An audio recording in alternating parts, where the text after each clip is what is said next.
selamat datang di acara Roti Pagi bersama saya, Ita Sembiring. Kali ini kita akan bahas tentang berdamai tapi tanpa rasa damai bersama Romo Eko Wahyu OSC. Selamat datang Mo di acara saya, Roti Pagi.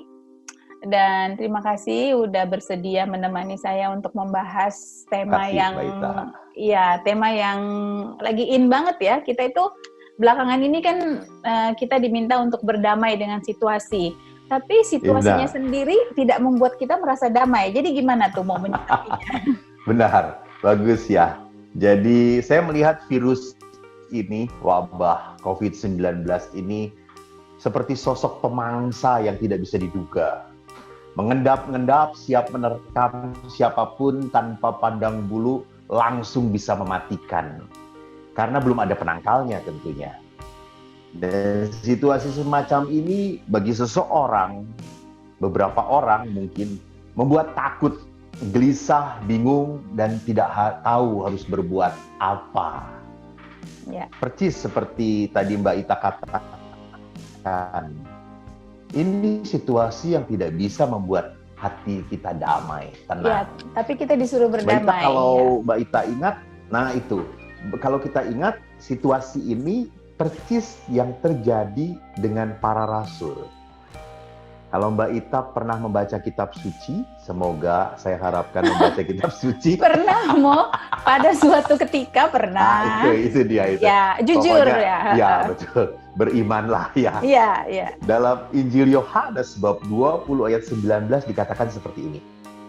Ketika hari sudah malam, pada hari pertama minggu itu berkumpullah murid-murid Yesus di suatu tempat dengan pintu-pintu terkunci. Karena mereka takut kepada orang-orang Yahudi. Pada waktu itu datanglah Yesus dan berdiri di tengah-tengah mereka dan berkata, "Damai sejahtera bagi kamu."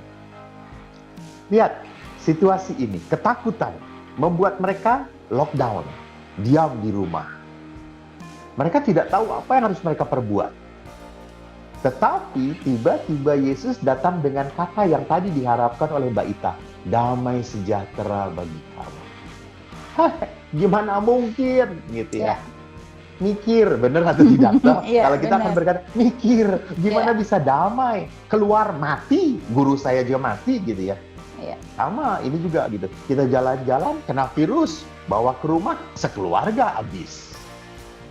Nah, kalau kita berbicara tentang damai, damai itu bukan berarti tidak ada masalah. Damai itu bukan berarti tidak ada kesulitan. Bukan tidak ada pertentangan atau perselisihan. Dan damai itu bukan berarti tidak ada wabah COVID-19. Bukan. Dan damai juga jangan dikatakan damai itu berarti menyerah. Seperti kita mengibarkan bendera putih kepada COVID-19. Sudahlah, saya tidak bisa apa-apa lagi, menyerah. Kita kalah, manusia kalah dengan COVID-19. Itu bukan damai. Itu kita kalah. Nah, kalau kita berbicara tentang damai yang tadi dikatakan oleh Ibu Ita, Mbak Ita, damai itu berarti suasana batin yang penuh keyakinan dan harapan di tengah situasi yang tidak menentu. Jadi, kalau kita berbicara tentang situasi batin yang penuh keyakinan dan pengharapan, tentu tidak bisa diberikan oleh dunia ini. Tentu tidak bisa diberikan oleh pemerintah kita. Tentu tidak bisa diberikan oleh obat manapun, nasihat manapun. Karena damai yang penuh dengan keyakinan dan pengharapan adalah rasa tenang yang diberikan sendiri, tercurah atas hati manusia karena terbuka dengan karya Roh Allah. Jadi keterbukaan pada karya Roh Allah ini yang membuat kita punya keyakinan dan harapan. Apa yang membuat kita yakin? Yakin bahwa Allah adalah kasih. Itu yang dikatakan di dalam surat Rasul pertama Yohanes bab 4 ayat 8.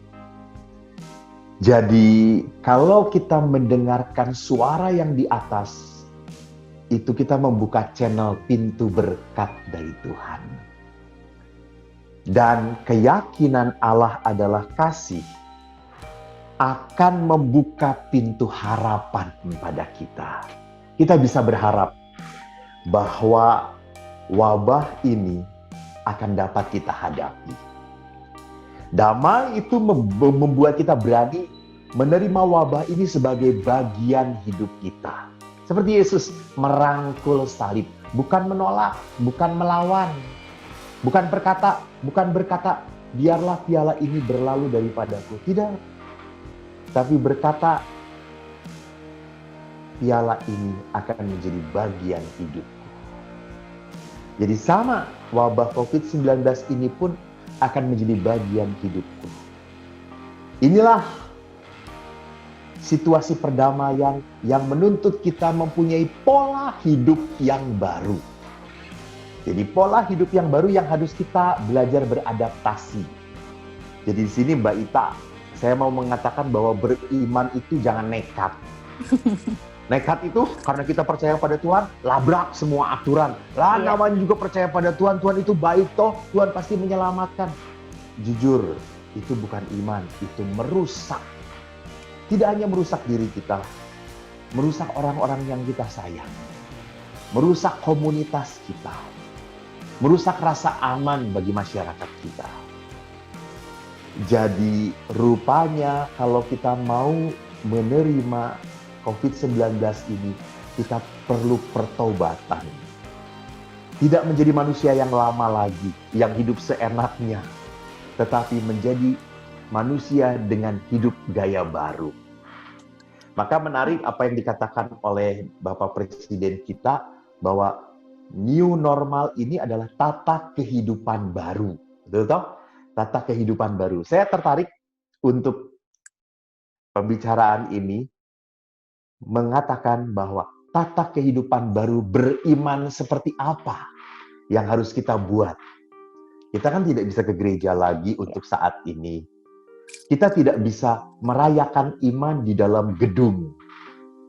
Mungkin baik bahwa hidup beriman yang kita hayati sekarang tidak menekankan pada selebrasi, perayaan iman yang bersama-sama.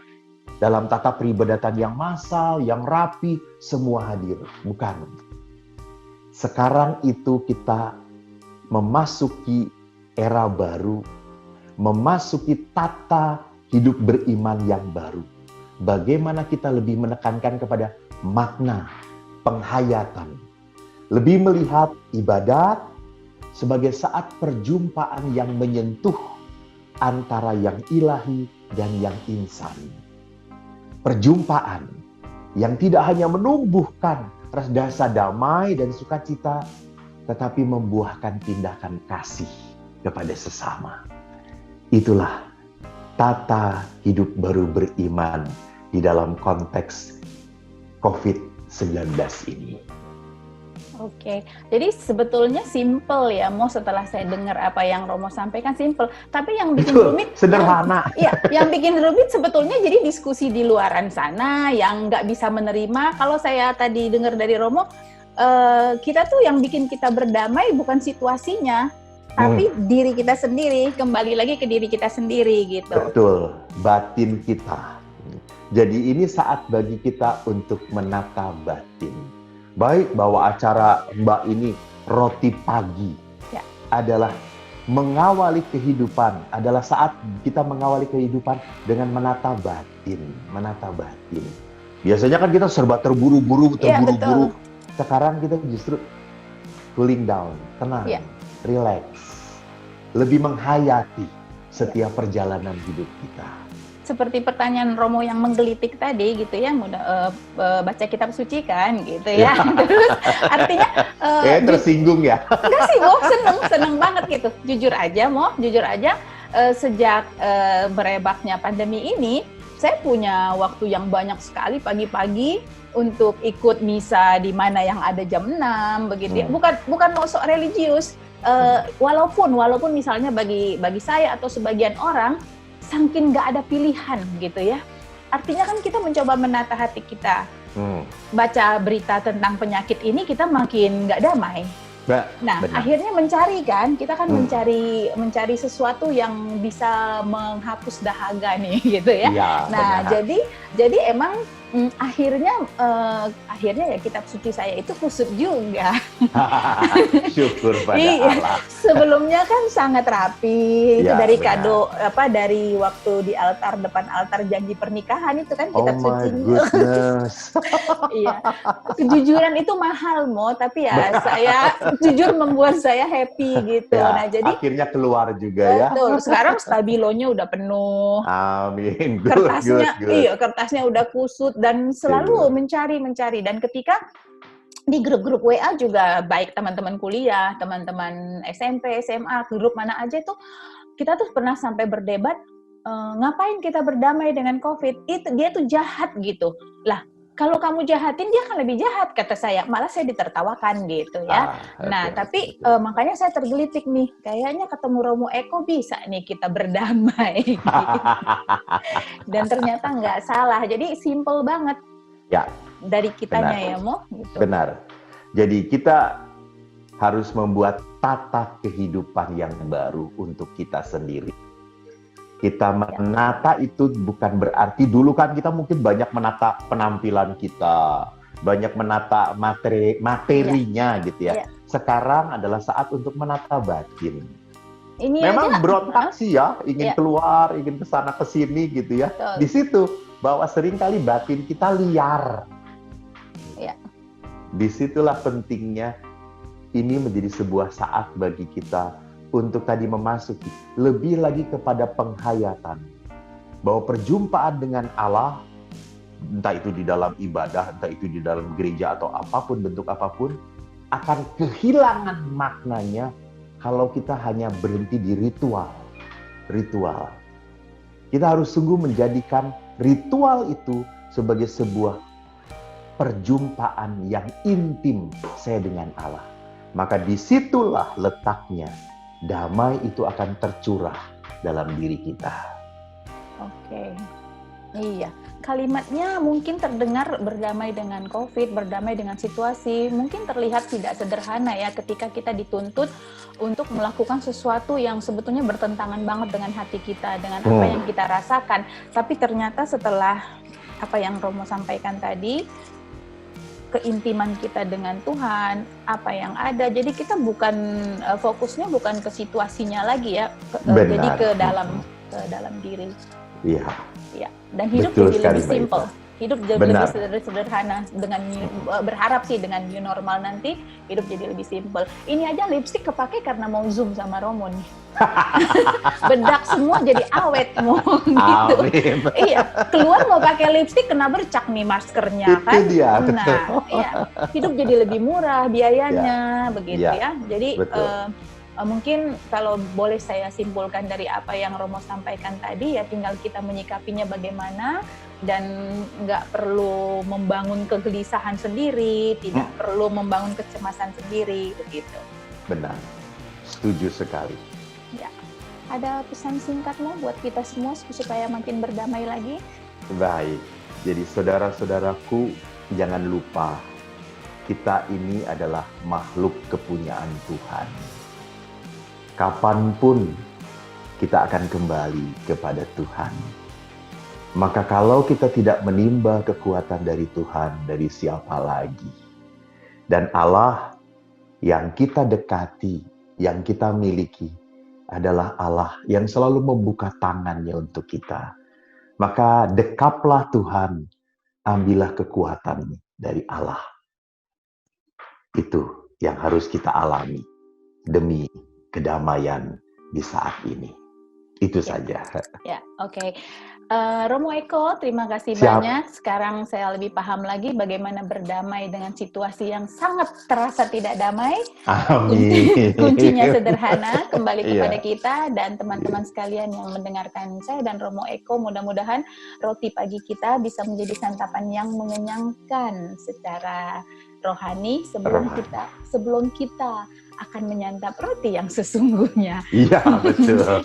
Sudah lapar rupanya ya.